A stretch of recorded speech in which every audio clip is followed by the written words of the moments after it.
Live from New Delhi, you're watching DD India News Hour, India's voice to the world. I'm Preeti Kaur. Coming up in the next 1 hour.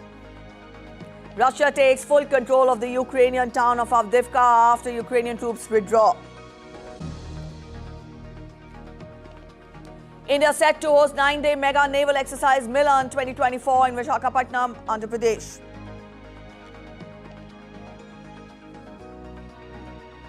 Indian women beat USA in the shootout at the FIH Hockey Pro League 2023-24.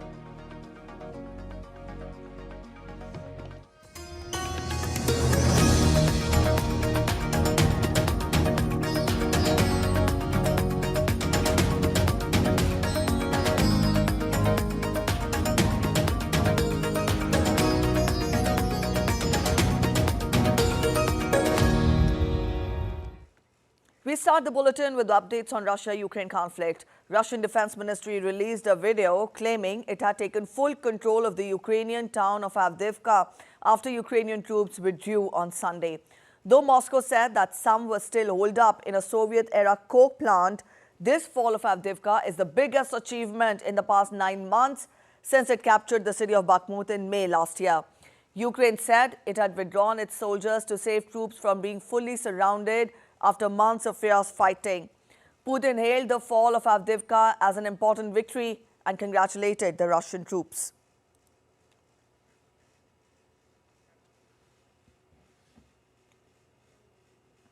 The fall of the town of Avdiivka in Ukraine's Donbas region is seen as Russia's biggest victory since last year's capture of Bakhmut. The White House says it happened because the Ukrainians are running out of ammunition and blamed Congress for failing to agree on a new round of funding. Our Washington correspondent Jagrati Dave has more on this. The US House of Representatives is struggling to approve $60 billion worth of aid to Ukraine because of divisions in the Republican Party. The funding is part of a wider $95 billion foreign aid package, which was approved by the Senate earlier last week. Now, in a statement, the White House has said that Ukraine's military was forced to withdraw from Avdiivka after Ukrainian soldiers had to ration ammunition due to dwindling supplies as a result of congressional inaction.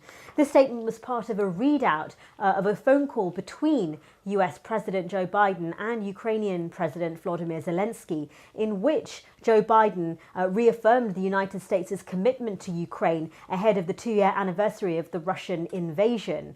Розмова з президентом Байденом, дуже важливі акценти.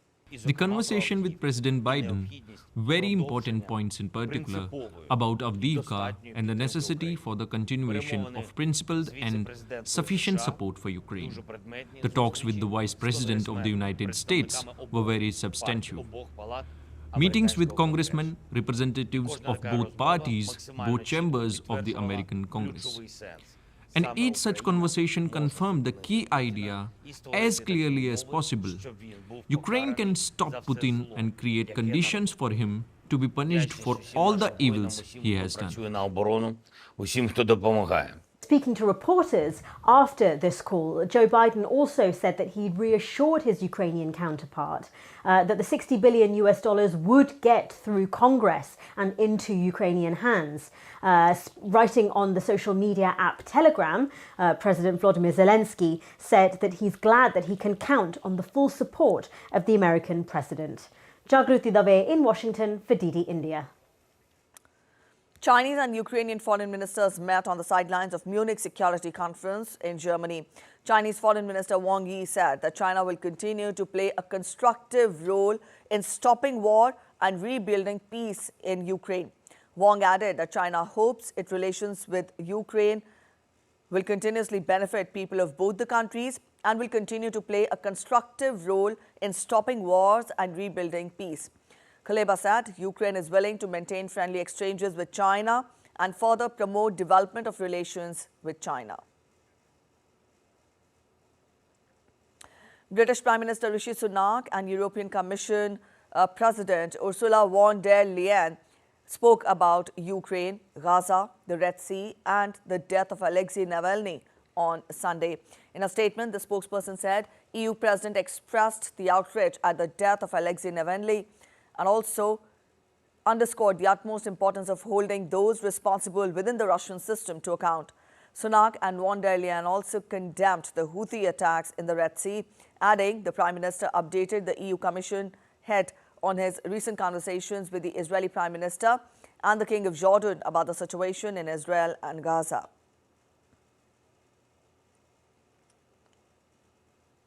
EU foreign ministers are meeting in Brussels on Monday. The Foreign Affairs Council will continue the discussion on Russia-Ukraine conflict, focusing on the EU's military support for Ukraine, security commitments, sanctions against Russia, and Ukraine's peace plan. The Council will also exchange views on the humanitarian situation in Gaza, settlements and regional development with regard to the situation in the Middle East, along with the situation in the Sahel region. The Council will also have a discussion with the Director General of the International Atomic Energy Agency, Rafael Grossi.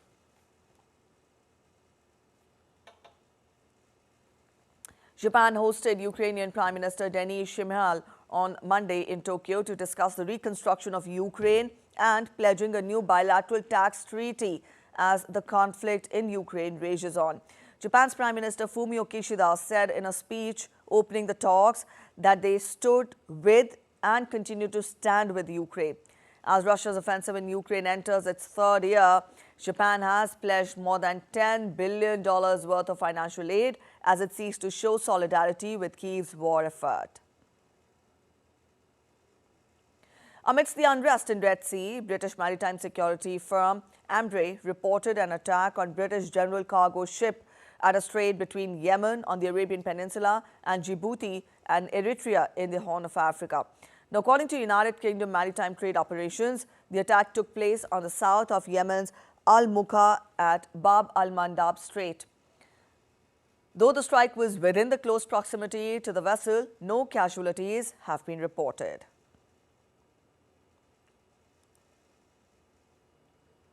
The United States conducted 5 self-defense strikes in the areas of Yemen controlled by Iranian-backed Houthi militia on Saturday. It said it struck 3 mobile anti-ship cruise missiles, 1 unmanned underwater vessel and 1 unmanned surface vessel, as it presented an imminent threat to U.S. Navy ships and merchant ships in the area. Commercial vessels in Red Sea have been under fire as Houthi disrupts the global shipping traffic.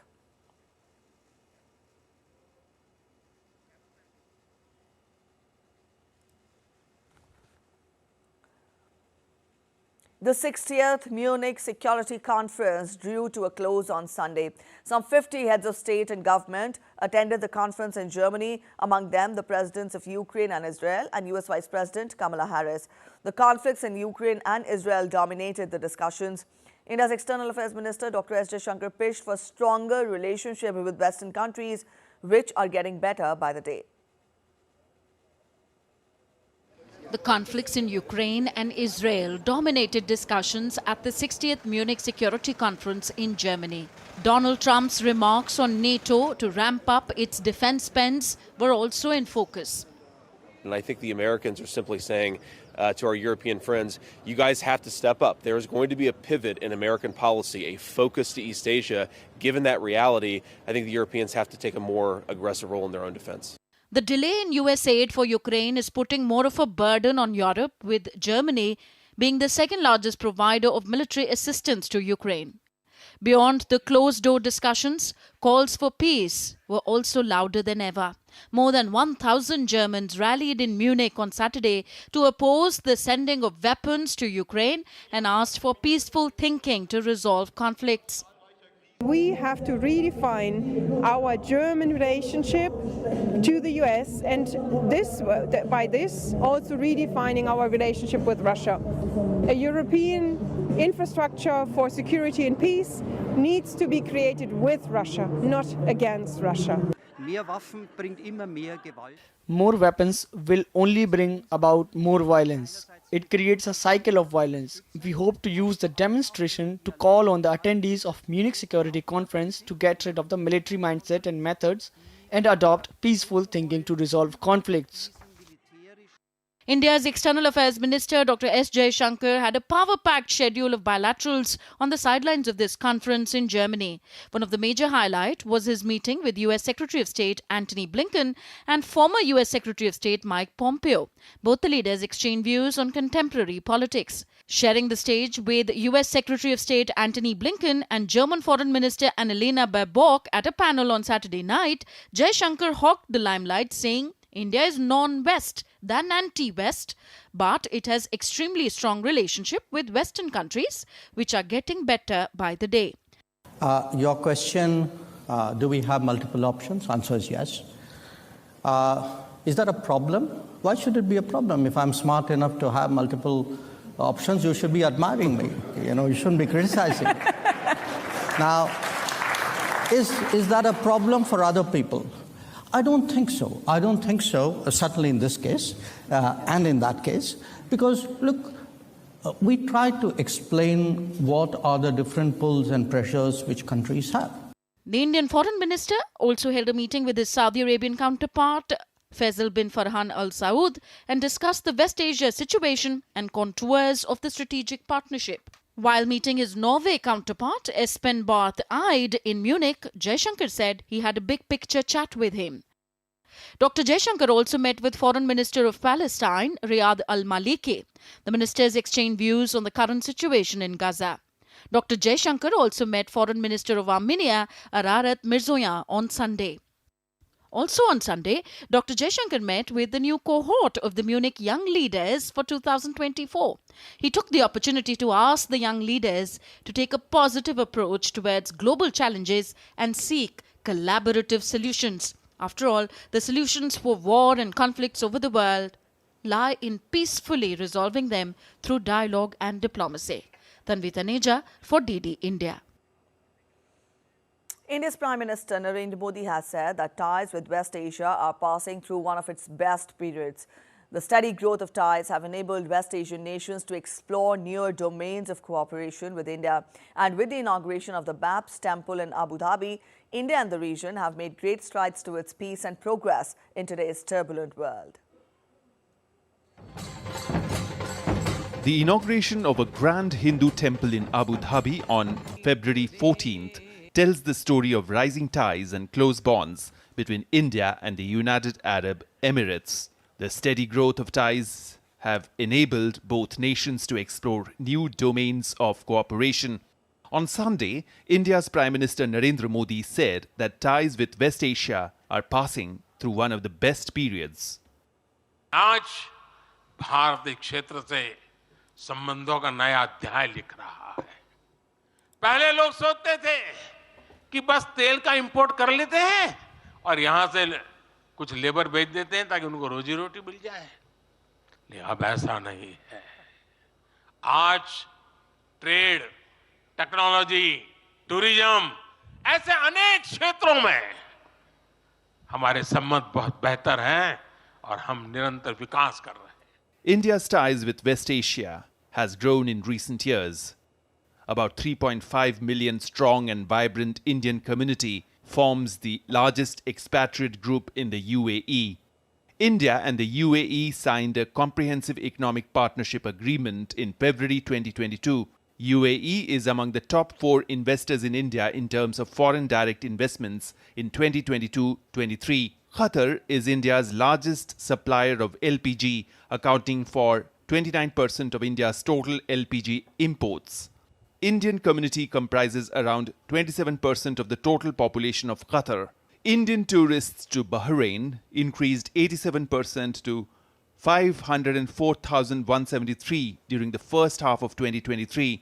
During his recent visit to Abu Dhabi, Indian Prime Minister highlighted the expanding areas of cooperation with UAE. आज UAE Bharat का तीसरा बड़ा trade partner है। आज UAE 7वां बड़ा investor है। हम दोनों देश ईज ऑफ लिविंग और ईज ऑफ डूइंग बिजनेस दोनों में बहुत अधिक सहयोग कर रहे हैं। Bilateral activities in non-traditional security spheres such as healthcare, space cooperation among others are gradually becoming salient characteristics of India-West Asia ties. Fuzail Ahmed reporting for DD India. We're heading for a short break, but still to come on this edition of DD India News Hour. Protests and demonstrations continue unabated against alleged poll rigging in Pakistan, though Election Commission denies the accusation. The underwater footage of interior of cargo ship which sank in the Marmara Sea released by Turkish rescue team. Death of 2 police officers and a first responder in Minnesota sends shockwaves. Investigation on to find headway.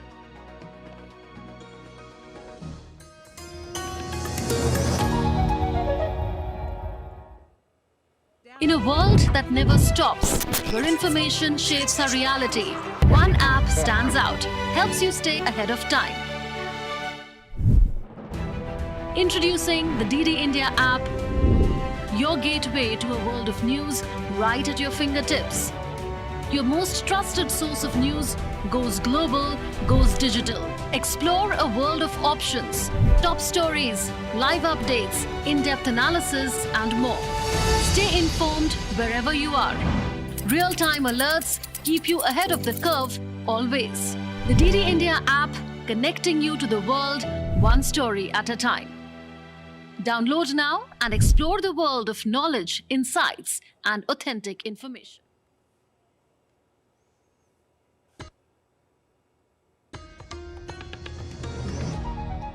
Welcome back after the break. You're watching DD India News Hour. Let's continue getting you more international updates.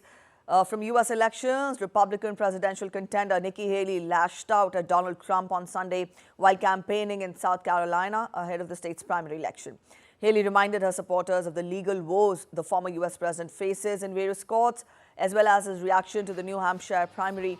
Haley is Trump's last remaining rival for the Republican presidential nomination.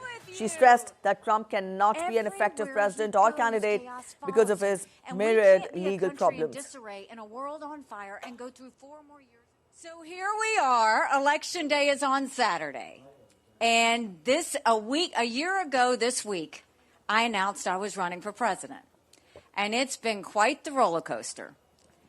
And when I look at how far we've come, there were 14 people in the race. We've defeated a dozen of the fellas. I just got one more fella I got to catch up to. And the night of the New Hampshire election, if you were watching, Donald Trump was unhinged. He didn't expect me to get 43%. He talked about revenge. He criticized my dress. Then the next day he went and he said anybody that supports her is barred permanently from MAGA. The issue is, if you're running for president of the United States, it's all about addition. You want people to come in. You don't want to push people away. In Pakistan, protesters demonstrating in Quetta on Sunday against alleged poll rigging in recently concluded general election. The sit-in demonstrations outside the Deputy Commissioner's office began after elections were held earlier this month. Questions have been raised about the fairness of the elections, and there have been demonstrations across the country with protesters alleging election rigging. The Election Commission has denied such accusations and said that legal forums would address any specific concerns. At least 53 people were killed in tribal fighting in the northern islands of Papua New Guinea. A report by local newspapers said the violence took place on Sunday and was connected to a battle between the two tribes. Security is a major issue in Papua New Guinea, with at least 16 killed in riots in the country last month.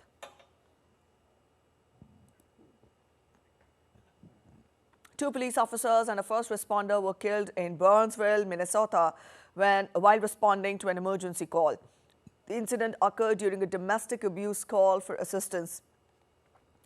The officers tried to negotiate with an assailant who refused to release 7 children, but were met with gunfire upon entering the home.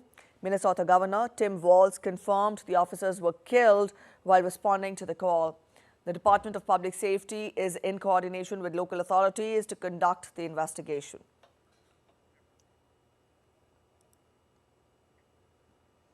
Huge crowds take to the streets of Mexico City to protest against their president and the government targeting the country's ruling party in advance of the country's June 2nd elections. Thousands of people dressed in pink flocked to the city's main plaza, roaring, "Get Lopez out." Others carried signs reading, "The power of the people is greater than the people in power." Marches were organized in 100 cities across the country and in other cities in the United States and Spain.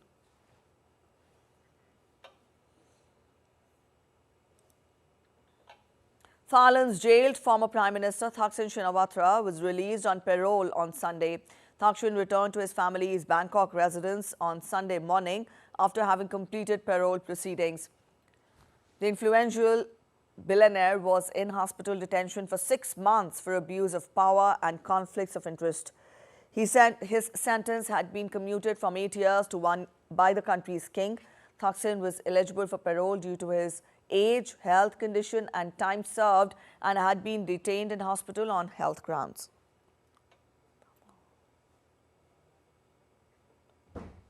A battery recycling plant in southern France has caught fire with 900 tons of lithium batteries, causing a cloud of black smoke.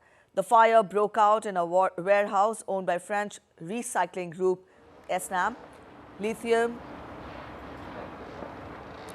Batteries, in fact, are essential in electrical devices but contain combustible materials that can make them vulnerable to fire when exposed to heat. The fire is under control but is expected to last for several hours. A security note warns that in case of a major fire, products present there may result in emission of cadmium through fumes.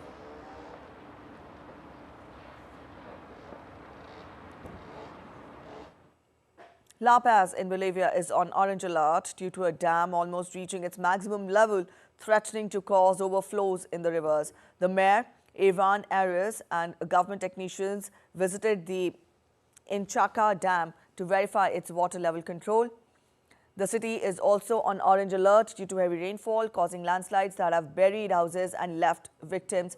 A landslide forced locals to escape their homes, resulting in a woman and 2 minors killed and around 60 families left homeless.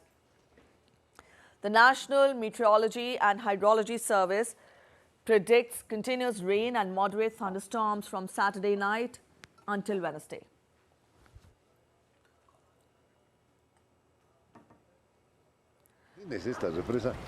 In October, we inspected this dam and it was 2 to almost 3 meters below. And now look at this sea of water. There are even tributaries that were not visible before. And now look how they are. So now the dam has reached its point, not yet at its maximum, but it has reached a high point that is allowing the water to flow out through one of its spillway gates. Taking pictures or videos of living things has now been banned for government functionaries in Afghanistan's Kandahar province. In a letter addressed to civil and military officials, the Interior Provincial Department directed them to refrain from taking pictures of living things in formal and informal gatherings because it causes more harm than good.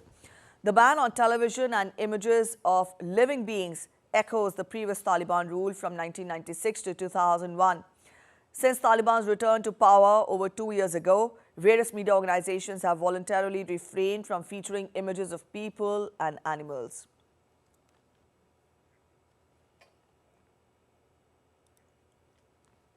Eiffel Tower will be closed to visitors on Monday as its workers are expected to go on a strike, calling for a review of financial management by Paris City Hall.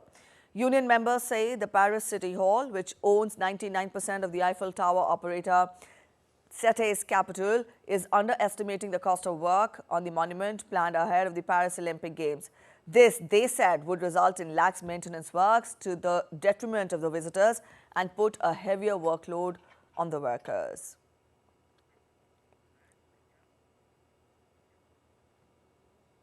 Egypt's Antiquities Authority has opened a new section of the Citadel of Cairo to the public for the first time, featuring 2 semicircular towers. The citadel, one of the world's largest medieval citadels, was built around 176 AD under Muslim military commander Salah al-Din al-Ayyubi. The newly opened section, including the Ramla and Hadad towers, was built by his successors after Salah al-Din's death. The citadel was previously used as a private events space and housed army and police barracks.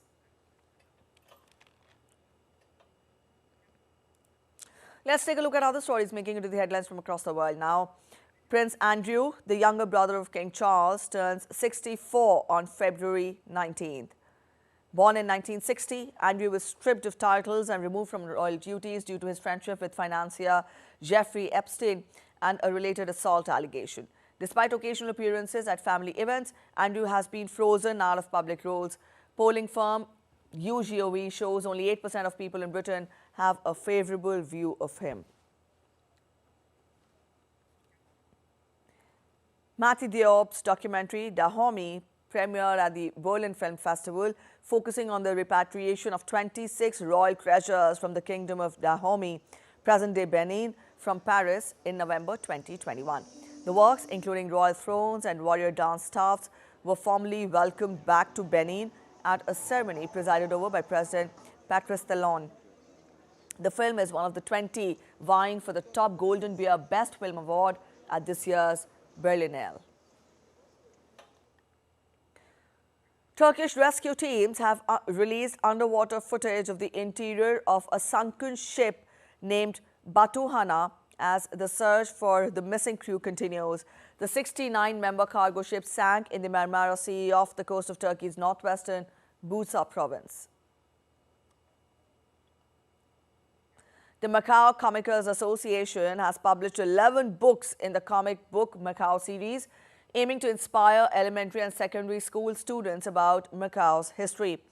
President Won Tae-shan believes the small market and local animation and comics industry development depend on the Greater Bay Area and other places.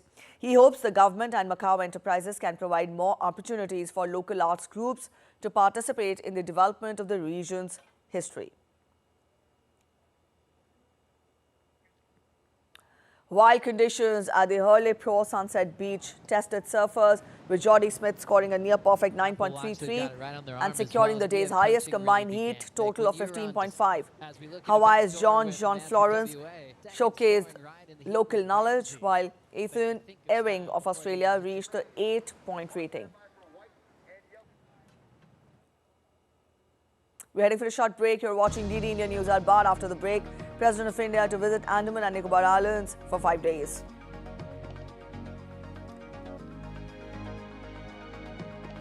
Prime Minister Modi to visit Uttar Pradesh today will lay the foundation stone of Sri Kalki Dham Temple in Sambal district and over 14,000 projects to be launched across the state. The fourth round of talks between farmers and government ministers concluded. Farmers guaranteed a minimum support price.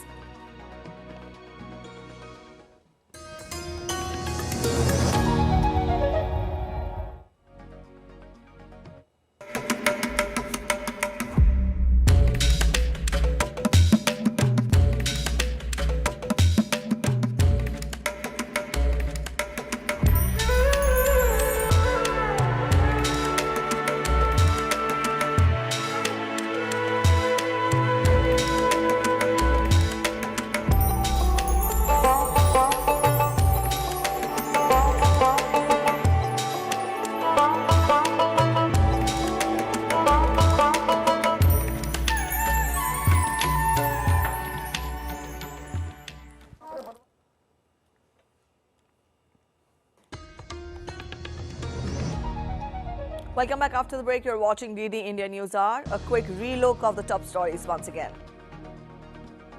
Russia takes full control of the Ukrainian town of Avdiivka after Ukrainian troops withdraw. India set to host 9-day mega naval exercise Milan 2024 in Visakhapatnam, Andhra Pradesh. Indian women beat USA in the shootout at the FIH Hockey Pro League 2023-24.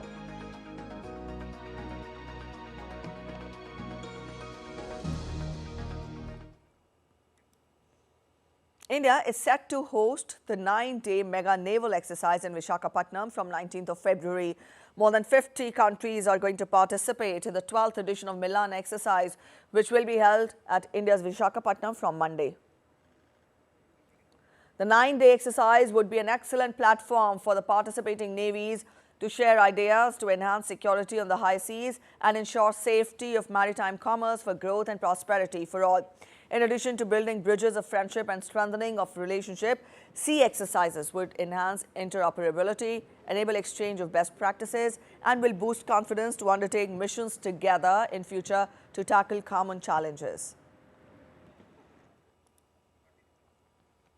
Participants are arriving for the Milan exercise in Visakhapatnam.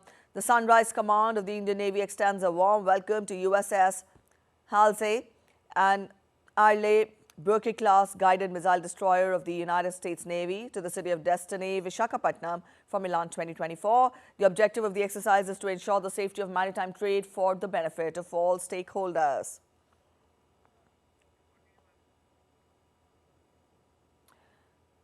Milan 2024 is expected to see participation of over 50 navies. Indian Navy Chief Admiral R. Harikumar said tempo of operation is quite high as 14 Navy ships have been deployed in other operations, which has never been witnessed earlier. Both the carriers are going to be there for Milan per se.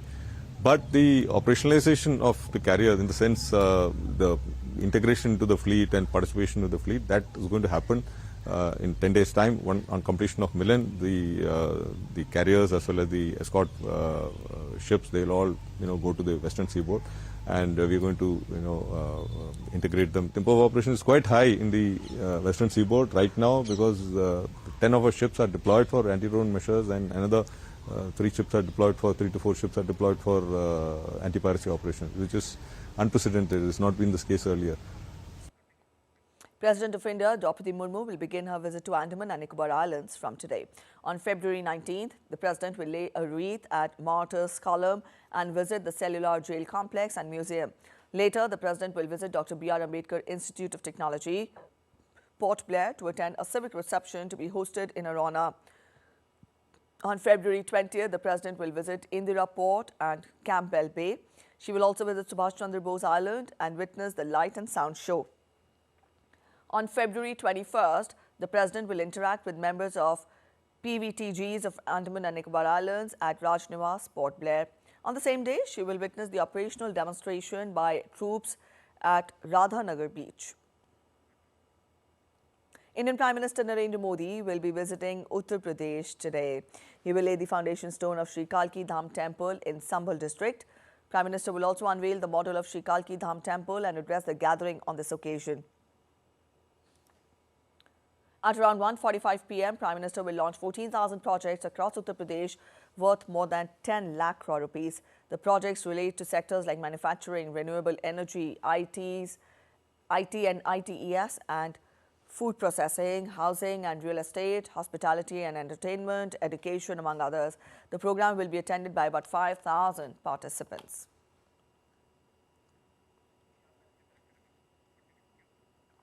All right, for more updates, we have our correspondent Vishal Barristow joining us with more. Vishal, good morning. We've given a broad outline of the Prime Minister's Day in Uttar Pradesh today. You spell out more details. Let us understand from you how important is the Sri Kalki Dham temple, and he will also be unveiling the model of the temple today and addressing the gathering.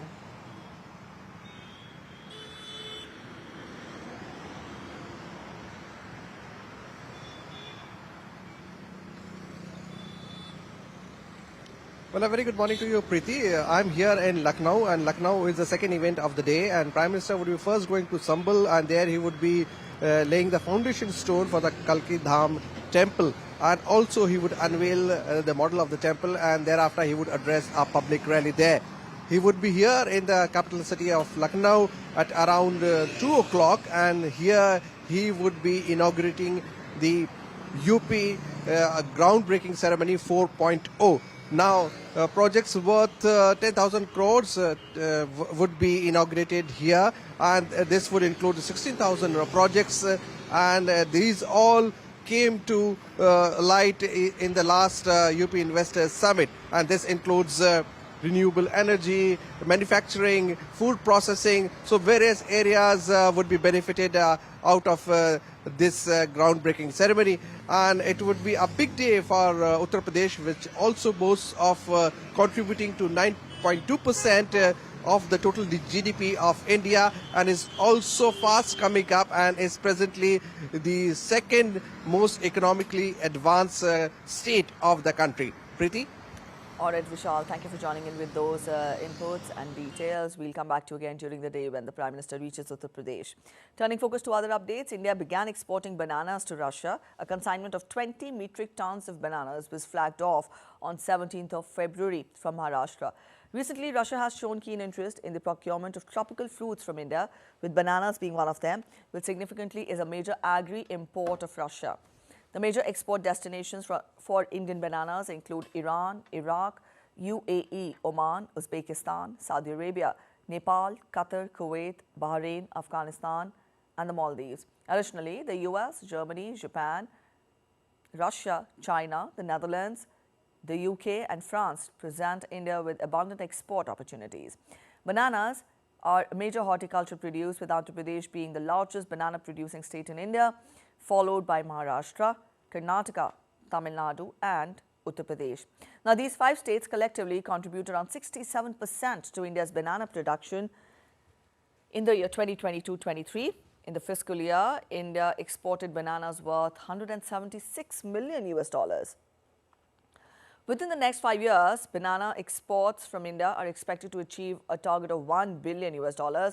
This achievement will ensure an increase in farmers' income and improve the livelihood of more than 25,000 farmers, and is estimated to generate employment for more than 50,000 aggregators, directly or indirectly linked to the supply chain.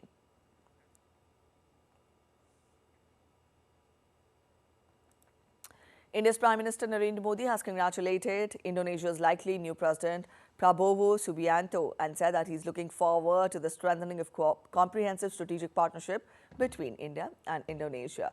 In a tweet, Prime Minister said, and I quote him, "Congratulations to the people of Indonesia on the successful presidential elections, and Prabowo Subianto on the lead.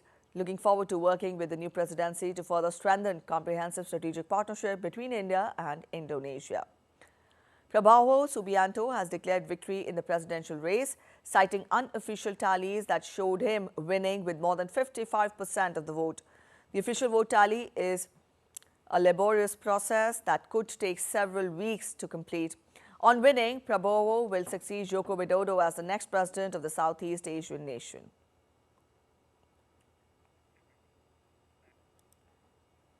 Back home, the Indian government has proposed a plan for minimum support price, that is MSP, for crop diversification. The 4th round of talks between farmers and government ministers concluded on Sunday. India's Commerce Minister Piyush Goyal and Minister of State for Agriculture Arjun Munda were among the government officials attending the talks. The farmers agreed to deliberate on the proposals with the experts. The proposal promises a guaranteed minimum price to farmers for growing specific pulses and corn that would be given by government cooperatives. जो किसान अपना crop diversify करके या तो तूर दाल बनाए, उड़द दाल बनाए, मसूर की दाल बनाए या मक्का बनाए, उनको 5 साल के लिए एक कॉन्ट्रैक्ट करके एनसीसीएफ और नेफेड गारंटी करेगा कि अगले 5 साल तक एमएसपी पर खरीदेगी. In a bid to work towards the development of the farmers, the Indian government launched the Soil Health Card Scheme on 19th of February 2015. Soil Health Card Scheme helps farmers use balanced fertilizers that reduces their costs and increases the profits as the health of the soil improves. Let's get to more in this report.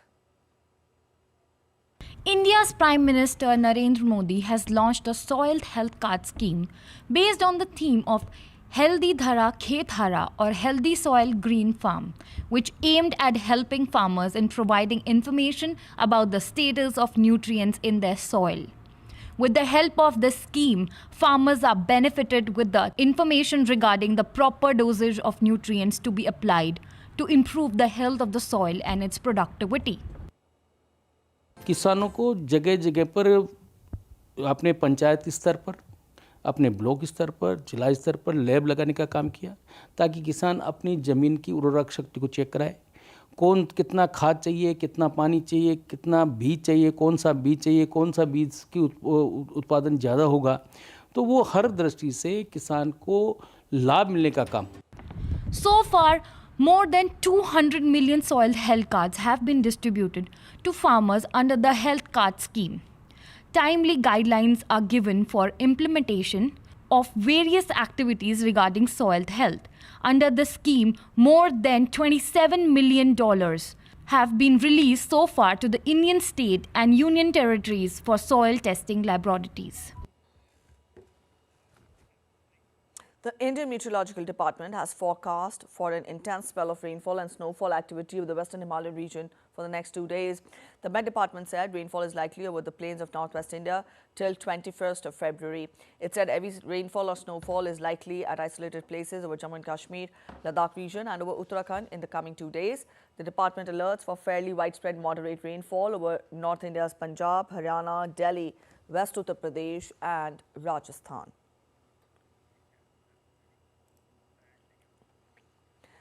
The birth anniversary of the Maratha Emperor Chhatrapati Shivaji Maharaj is celebrated on 19th of February. Shivaji Maharaj is one of the most valiant sons of India whose valour is enshrined in the pages of history. February 19, 2024 marks the 394th birth anniversary of the Maharaj and various programs have been organised throughout the state on the occasion. Take a look. Chhatrapati Shivaji Maharaj is one of the brave sons of India, whose valour has been recorded in golden letters in the pages of history. Maharaja's spirit is exemplified not only in Maharashtra but all over the country, and his name is taken with pride. He laid the foundation of the Maratha Empire to liberate the nation from the clutches of the Mughal. Besides being a patriot, he was an efficient administrator and a courageous warrior. In 1674, he laid the foundation of the Maratha Empire in the western India. During this time, he was formally crowned as the Chhatrapati or Emperor of the Maratha Empire. The Persian language was widely used in that period, so Maharaj promoted the use of Marathi and Sanskrit in court and administration. Due to his contribution, Maharaj is called Maratha Gaurav. He is known as the pioneer of guerrilla warfare and is revered as the father of the Indian Navy. Maharaj was also a great believer in the rights of women. Chhatrapati Shivaji Maharaj Jayanti is an important observance that honours the birth anniversary of the honoured Maratha Emperor. The birth anniversary of Chhatrapati Shivaji Maharaj is celebrated with great enthusiasm every year, and this year marks the 350th anniversary of the coronation of the Maharaja. Every year, a special program is organised at the Shivendri Fort in the presence of the Chief Minister. 1100 policemen and home guards will be deployed at Fort Shivendri on the occasion of Shiv Jayanti, and devotees are requested to reach the fort after 10 am. Pune Rural Superintendent of Police Pankaj Deshmukh has urged. 1100 policemen and home guards will be deployed at Fort Shivneri on the occasion of Shiv Jayanti, and devotees are requested to reach the fort after 10 am. Once the event is over, the citizens will be permitted at the fort after 10 am. Full care will be taken to ensure that no untoward incident takes place during the event. Along with the celebrations of this year's birth anniversary at the government level and district, various social organizations and educational institutions will also be celebrating by organizing various programs at their level. Shyama Mishra, DD India. And now we take a look at other stories making the headlines from across India. Calcutta High Court and Supreme Court both would hear Sandesh Khali petitions today. Leader of opposition Suvendu Adhikari sought judicial intervention as no political leaders are allowed to enter Sandesh Khali in West Bengal. The top court will hear a PIL demanding special investigation and other issues. Meanwhile, Chairperson of National Commission for Women is scheduled to visit Sandesh Khali today. For 50 years now, the World Book Fair of India's national capital has brought together thousands of book lovers and literary enthusiasts from all over the world.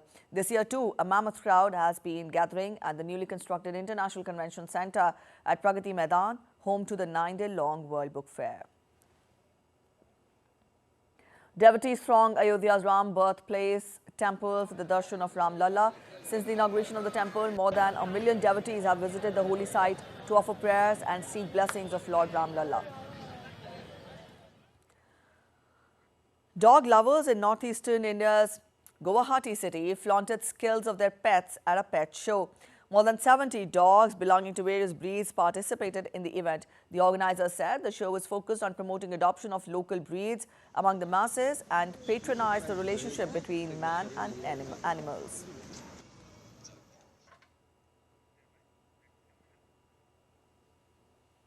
A short break ahead, but after the break, Indian women rewrite history at the Badminton Asia Team Championship. Stay with us to know more.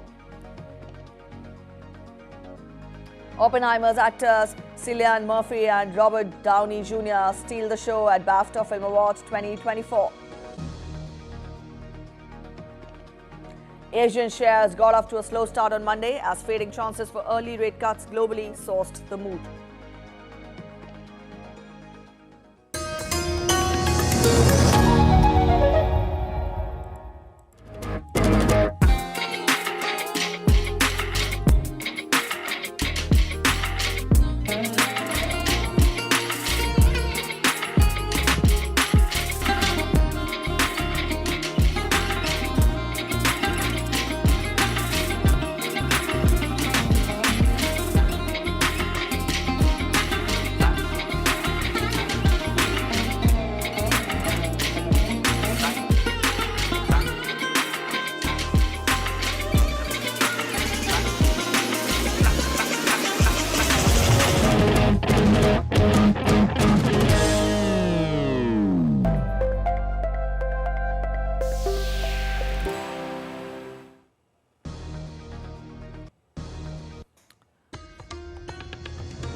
Welcome back after the break. You're watching DD India News Hour. Let's get to updates from the world of business now.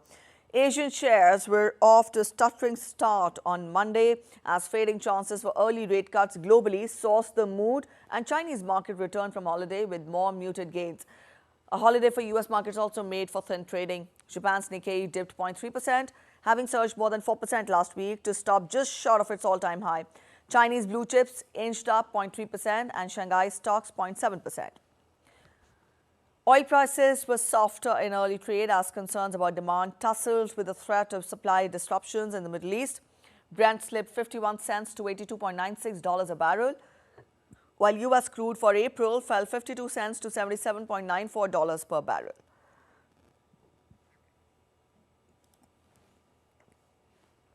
Ground staff at German airline Lufthansa will go on a strike on Tuesday, which is going to be the latest industrial action to hit Germany's transport sector as workers demand more pay.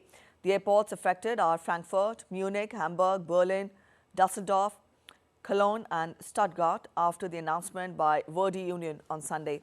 A similar strike caused the cancellation of 900 out of 1,000 planned flights at the start of February, affecting about 100,000 passengers. The ground services arm is among several groups of Lufthansa workers in negotiation over collective bargaining agreements. Germany, Europe's largest economy, has been hit with a number of nationwide strikes affecting air travel, railways and public transport.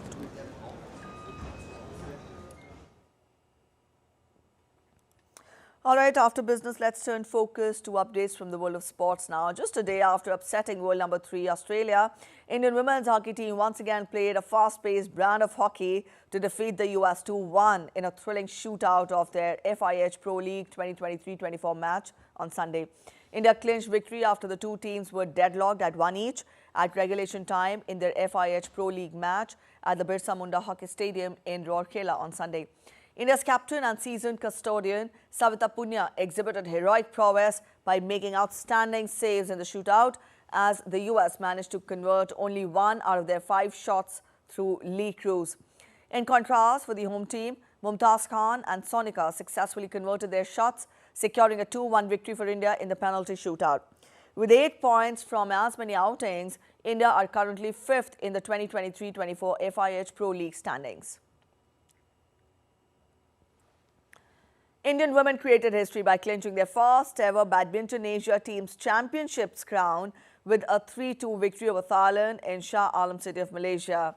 Indian Prime Minister Narendra Modi congratulated the winning team and called the accomplishment historical on social media platform X. The Indian team showed that they were the superior outfit in the finals by convincing wins by former world champion PV Sindhu, a hard-fought triumph by Teresa Jolie and Gayatri Gopichand, and the national champion Anmol Kharab winning the deciding rubber in style to take the team home. It again came down to Anmol to winning the deciding point for the team. She wrapped up the match 21-14, 21-9 to send the entire team in frenzied celebrations. All right, after the victory, India's Minister for Youth Affairs and Sports, Anurag Singh Thakur, congratulated the team on social media platform X. Nari Shakti leading the way in Amrit Kal as they come up with another historic victory, making it a Super Sunday. Many congratulations to the Indian women's badminton team for clinching the first ever medal at Badminton Asia Team Championship, emerging as champions and bringing pride and happiness on the face of every Indian. In fact, every Indian. My best wishes to all. Let's keep scaling new heights. An Indian women's table tennis team beat Hungary 3-2 in its second group stage clash to register the first win at the World Table Tennis Team Championship in Busan city of South Korea. Manika Batra won 2 matches while Ahikya Mukherjee won her game. In the decider, Batra showed her class as she beat Georgina Porta with a 11-5, 14-12, 13-11 score. Meanwhile, the Indian men's team lost to Poland 3-1 in its second group stage match. India's veteran paddler Achanta Sharat Kamal was defeated by Jakub Dajus in the opening match of the tie. Indian men will be up against South Korea on Monday and New Zealand on Tuesday. India finished on top of the International Shooting Sport Federation World Cup 10 meters rifle pistol in Granada in Spain on Sunday. India won 4 golds, 3 silvers and 3 bronze medals to be perched atop the standings with 10 medals on the concluding day of the competition. The Indian 10 meters air rifle shooters missed the cut to make the final on Sunday. Paris Olympic qualifiers Tilottama Sen and Mehuli Ghosh shot identical scores of 630.9 to finish 10th and 11th respectively. Olympian Divyansh Pawar was India's topmost performer in the men's 10 meters air rifle with a qualifying mark of 629.8, which gave him the 11th spot in the 60-plus field. Hollywood stars attended the annual BAFTA Film Awards in London, where Oppenheimer, a 2023 high-grossing film, led the nominations for Britain's top movie honours. Actor David Tennant hosted the ceremony wearing a gold-decorated suit. Other attendees included Kingsley Ben-Adir from Bob Marley, One Love, and BAFTA Executive Board representatives Jane Milliship and Sarah Putt. The ceremony, hosted by Tennant, took place at the Royal Festival Hall at River Thames.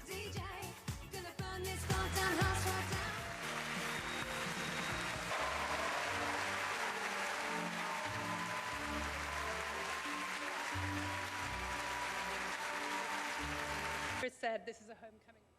All right, that's it in this edition of DD India News Hour. But let us know your thoughts on the news of the day. You can connect with us on Facebook, X and also Instagram. We'll be back with more news as it breaks here on DD India. I'm Preeti Kaur signing off. And from all of us here in Delhi, thanks for watching DD India News Hour.